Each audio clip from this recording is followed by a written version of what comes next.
This video was made by Psychologica for Aqua, an organisation supporting quality and safety within the NHS.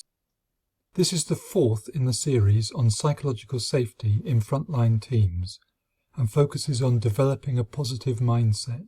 We will recap briefly on what we mean by psychological safety, the importance of mindset in bringing this about, and how this ties in with other areas we have already examined, specifically regarding emotional regulation and use of voice. In the main, we will be exploring how a negative mindset can be undermining for both individuals and teams, and looking at how we can counter this, both in ourselves and in others. So to recap briefly, when a team is psychologically safe, members feel able to speak up and share ideas or concerns without fear of repercussions. This is founded on mutual trust and respect for, as well as acceptance of, different viewpoints.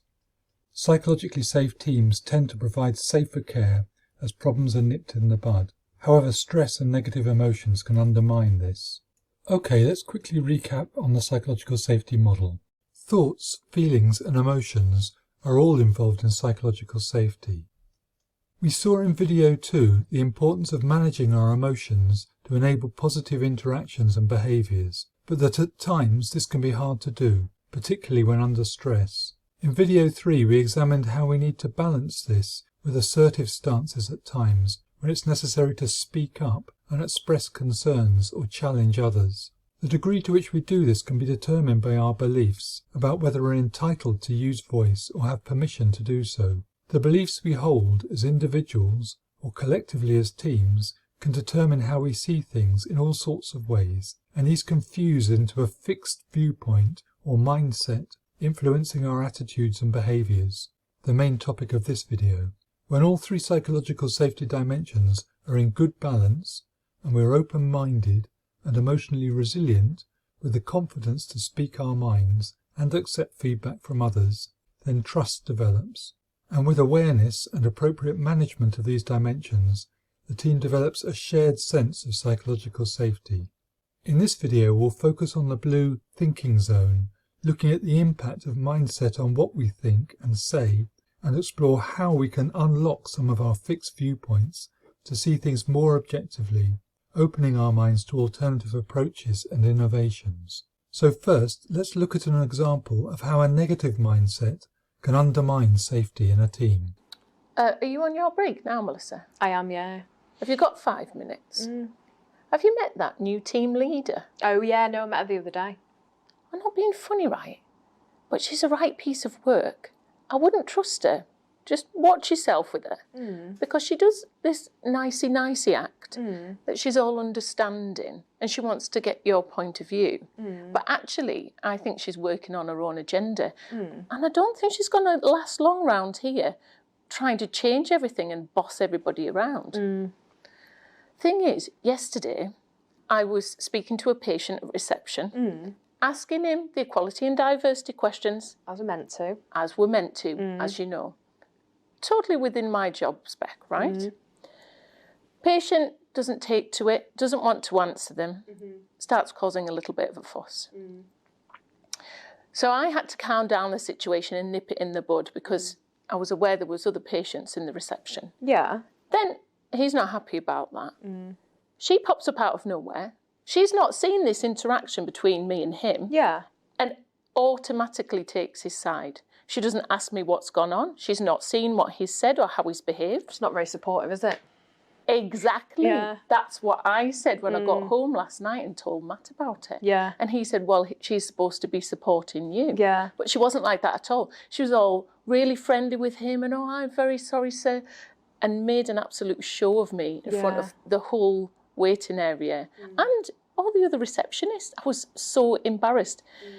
And to be honest, I'm starting to feel a bit victimised. You know, it's bullying that. I don't blame you, to be honest. Yeah, well, I'm going to be sending an anonymous letter to HR because I'm not happy about it. And then let's see how she gets on then. Okay, let's start by unlocking the mindset and then move on to how we can become more open-minded in ourselves and in our teams.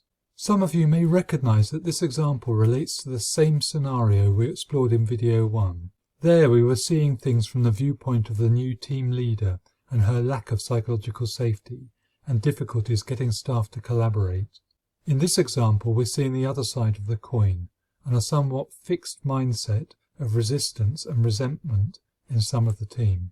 Clearly, this character feels like she is the victim and is justifying her own position by casting the team leader in a poor light. She has voice and appears able to exert influence over her colleague, who supports and reinforces her viewpoint rather than trying to be objective. However, she is using voice to undermine rather than support psychological safety. Where this becomes the norm, a negative culture can develop, where it's hard for anyone to adopt a positive stance, as they may themselves become the subject of gossip or criticism. It sounds as if she might regard patients and their concerns as a bit of a nuisance, and instead of exercising emotional regulation and adapting, as we suggested in video 2, say through listening to feedback and taking it on board, she has adopted a somewhat adversarial mindset, thinking in terms of us and them. Her belief is that management can't be trusted and are not supportive, so instead of using voice positively and having a further conversation with the team leader, for example, she finds a way to seek revenge through sending an anonymous letter of complaint, thus undermining the sense of psychological safety in the team even further. The next video in the series, video 5, explores how to lead change in a team to enhance psychological safety. But here we will look at how negative beliefs and mindsets can develop and how we can unlock them and become more open-minded. Our intention is not generally to be negative or to deliberately undermine others. Mostly we think that what makes sense to us is right, and our resistance to change may be a genuine attempt to stop things or other people going wrong. We can have an emotional attachment to the things we believe to be true, which often come from the opinions of others we trust, or sometimes from our own experience of trial and error. We tend to focus on information which confirms these beliefs, and may ignore or disregard the things that challenge them, even if based on evidence or rational argument. This is termed confirmation bias, or the echo chamber effect, and means we may only see what we believe, rather than having an open mind and seeing things as they really are. In this way, teams can develop shared approaches or cultures which may be resistant to positive changes and suggestions for improvement, and this can undermine psychological safety of those who want to innovate. A good analogy here can be found in the story of the woodcutters, who believe they are far too busy to stop cutting and to sharpen their saws, meaning they are actually working far harder and longer than they need to. In the previous example, the individual may have genuinely believed the new leader was going to disrupt the effectiveness and the coherence of the team, and was only noticing possible negative intentions which confirmed that view, rather than being open to positive suggestions. Her emotional attachment to her belief would make it hard for other team members to challenge this without getting into conflict with her. Beliefs can also be undermining at the individual level. Most, if not all of us, hold beliefs about ourselves which aren't true and may undermine or sometimes overinflate our sense of self. Often these are based on insecurities from the past, which may make us avoid engagement in the present. Imposter syndrome, for example, is when we feel we are out of our depth and will soon be found out, or these may be based on a sense of privilege or self-importance, making us demanding of others, or flipping everything to be about us in some way. Many such false beliefs can be undermining to our sense of psychological safety, or our willingness to speak up in the team. Let's have a look at a few classic examples. Catastrophizing is where we anticipate things will always go wrong, possibly kicking off a train of negative possibilities from what might be a neutral event, such as your boss asking for a quick word with you, for example.